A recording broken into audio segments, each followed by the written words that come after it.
Hello students. तो आज हम चैप्टर नंबर 25 का क्वेश्चन नंबर 20 बनाने जा रहे हैं।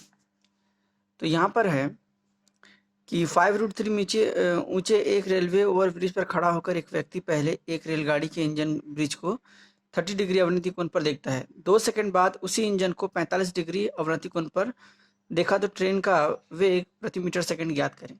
ठीक है, तो ये क्वेश्चन कुछ इस तरह बनेगा। Question number 20। तो क्वेश्चन है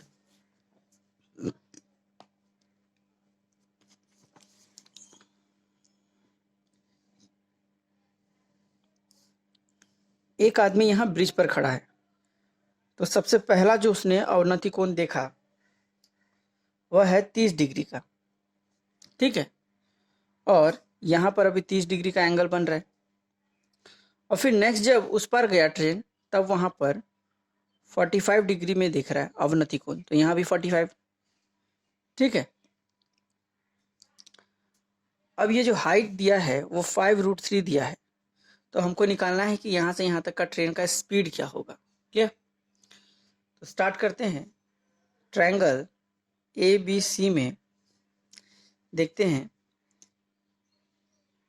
ABCD कंसिडर करते हैं। तो ट्रायंगल ABC में देखिए AC हमको दिया है 5√3, BC नहीं पता, B1 कंसिडर कर लेते हैं इसको। और यहाँ पर एंगल जो है 30 है, एंगल B 30 डिग्री। तो यहाँ पर tan 30 मतलब क्या होगा, P/B, AC बाई BC। तो 1/√3 इक्वल टू AC कितना है 5√3 by BC। Therefore BC equals to 5√3 into √3 15। अब नेक्स्ट जो है ट्रायंगल ACD में देखिए, ACD में तो AC दिया है 5√3, CD हमारा नहीं पता, इसको B2 कंसिडर करते हैं। और एंगल जो है वो 45 है, angle D, angle D equals to 45 degree. ठीक है, तो यहाँ पर tan 45 यूज करते हैं। tan 45 equals to AC by CD। ठीक है, तो यहाँ पर 1, AC कितना है 5√3 बाई CD मतलब नहीं पता, देयरफॉर CD इक्वल्स टू 5√3। ठीक है, ये B1 हो गया, मेरा B2 हो गया 5√3, B1 B2। क्लियर? अब देखिए हमको क्वेश्चन दिया है कि 2 सेकेंड जाने में यहाँ से यहाँ तक लगता है। तो 2 हो तो पहले BD निकाल लेते हैं, BD equals to BC plus CD। BC कितना दिया है 15 और CD 5√3। यहाँ से 5 कॉमन निकाले, 5 दिया 15 प्लस √3। तो 2 सेकेंड में जाता है कितना 5√3 प्लस √3।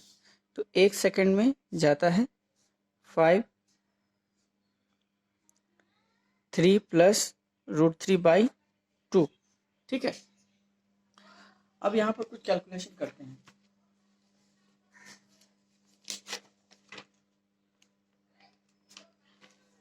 जैसे कि यहाँ पर √3 का वैल्यू अगर हम पुट कर दे, √3 मतलब 1.732। ठीक है,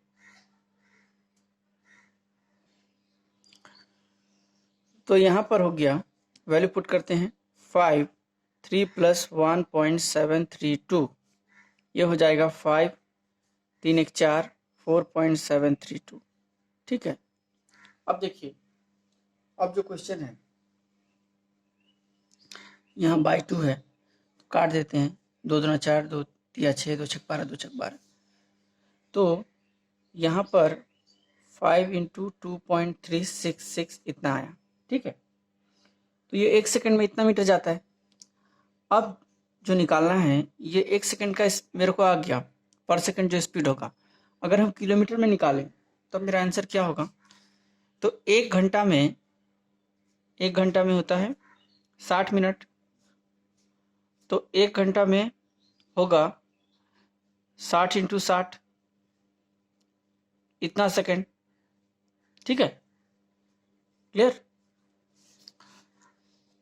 तो 1 सेकंड में जाता है 5 इंटू 2.366, देयरफॉर 3600 सेकंड में जाता है 5 इंटू 2.366 बाई, यहाँ मल्टीप्लाई हो जाएगा 3600 इतना। अब ये सबको मल्टीप्लाई कर देते हैं। मल्टीप्लाई करने से हमारा आएगा 36 इंटू 5, ये हो गया 180, और यहाँ 2 0, और 18 से अभी इसको मल्टीप्लाई कर देते हैं, तो 2.366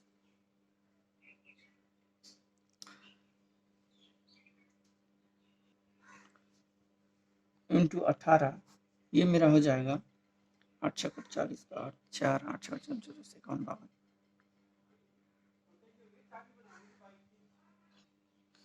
तो यहाँ पर मल्टीप्लाई करके हो जाएगा 1892, और यहाँ पर 2366, यहाँ ऐड करके हो जाएगा 8 5, यहाँ पर 42। ठीक है, तो मेरा यहाँ पर जो आया ये हो जाएगा 42588 1 2 3 3 0, 3 डिजिट के बाद पॉइंट है तो यहाँ पर पॉइंट बैठा दिए। ठीक है, तो 1 घंटा में जाता है 42588 मीटर। अगर इसको किलोमीटर में कन्वर्ट करें तो 1000 से डिवाइड करना पड़ेगा, तो 42588 बाई 1000, तो यहाँ हो जाएगा 42.588 किलोमीटर पर आवर। ये हो गया मेरा आंसर। ठीक है, तो एक बार यहाँ पर फिर ध्यान देते हैं कि 30 डिग्री, एक बार 45 डिग्री, और 2 सेकंड लगता है यहाँ से यहाँ जाने में, तो उसके बाद 2 सेकंड में इतना मीटर, तो यहाँ पर √3 का मतलब 1.732 बैठा दिए, 1.732। उसके बाद 1 सेकंड में इतना जाता है, तो 3600 सेकंड मीन्स 1 घंटा में 3600 सेकंड में मीन्स 3600 मल्टीप्लाई किए, फिर यहाँ 42588 इतना आ गया। अब 1 घंटा में इतना मीटर जाता है, मीटर को 1000 से डिवाइड कर दिए तो वो किलोमीटर में कन्वर्ट हो गया, तो इतना किलोमीटर पर आवर मेरा आंसर। ठीक है, तो क्वेश्चन नंबर 21 देखते हैं। 21 में क्या बोला है? एक नदी का किनारे के साथ लंबवत पुल में एक पुल है। किनारे सिरे से नदी के सीधे जाने पर दूसरे के 45 डिग्री के कोण पर देखा जाता है। किनारे के साथ और 400 मीटर दूर जाने पर वही 30 डिग्री के कोण पर देखा जाता है। तो पुल की लंबाई याद करें। मतलब यहाँ क्वेश्चन इस तरह से है कि एक पुल है, ठीक है, इस पुल का एक सिरा जो है वो 45 डिग्री पे देखा जा रहा है, और अगर हम 400 मीटर और दूर जाएं तो वही सिरा हमें 30 डिग्री के एंगल पर दिख रहा है। क्लियर? पहले 45 पे दिखा, फिर 30 डिग्री पे दिखा, तो नाम दे देते हैं ABCD। सेम पहले जैसा प्रोसेस, एक ट्रायंगल को पकड़ लेते हैं। ट्रायंगल ABC में AB हमको नहीं पता, इसको हम P कंसीडर करते हैं। BC को X, BC equals to X, और एंगल जो है वो मेरा angle C equals to 45 degree. तो यहाँ पर tan 45 equals to AB by BC होगा। 45 मतलब 1, AB कितना हमने माना, AB P है और BC X, इसीलिए P इक्वल्स टू X। ठीक है, अब देखिए दूसरा ट्रायंगल, अब पकड़िए कि ये नहीं है, ये पार्ट यहाँ पर नहीं है। ठीक है, जस्ट हमारे पास ABD है, तो ट्रायंगल ABD में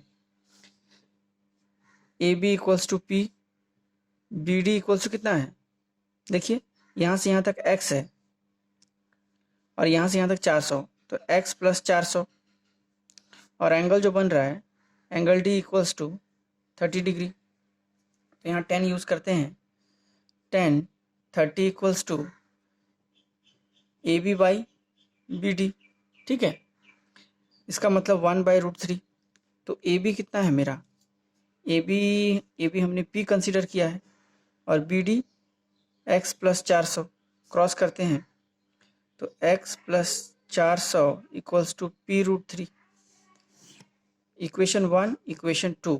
अब यहाँ देखिए हमको निकालना है ए बी, तो यहाँ पहले ये दोनों को सॉल्व करते हैं। तो x फ्रॉम या 1 और 2 से, तो यहाँ होगा x प्लस 400 इक्वल्स टू, ये p√3 है यहाँ पर, p√3 मतलब p मतलब यहाँ पर देखिए p मतलब x, तो यहाँ p के बदले हम लोग x बैठा दिए, x√3 ये दोनों से। ठीक है, तो यहाँ पर अब इसको उधर ले जाते हैं, तो x√3 minus x equals to 400। यहाँ से x कॉमन निकाले, √3 minus 1 400, therefore x equals to 400 by √3 minus 1। अब रेशनलाइज कर देते हैं, √3 प्लस 1 बाई √3 प्लस 1, तो यहाँ हो जाएगा √3 का होल स्क्वायर माइनस 1 का होल स्क्वायर, यहाँ 400 √3 प्लस 1, तो यहाँ हो जाएगा 400 √3 प्लस 1 बाई,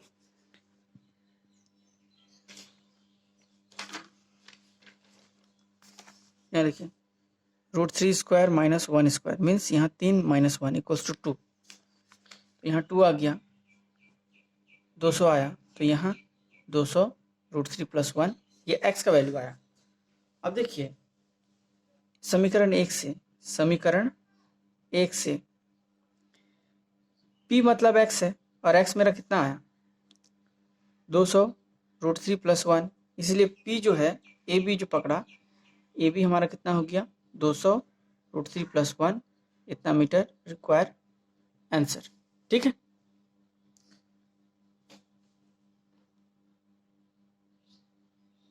तो इस क्वेश्चन के साथ ही हमारा एक्सरसाइज 25 खत्म होता है पूरी तरह से।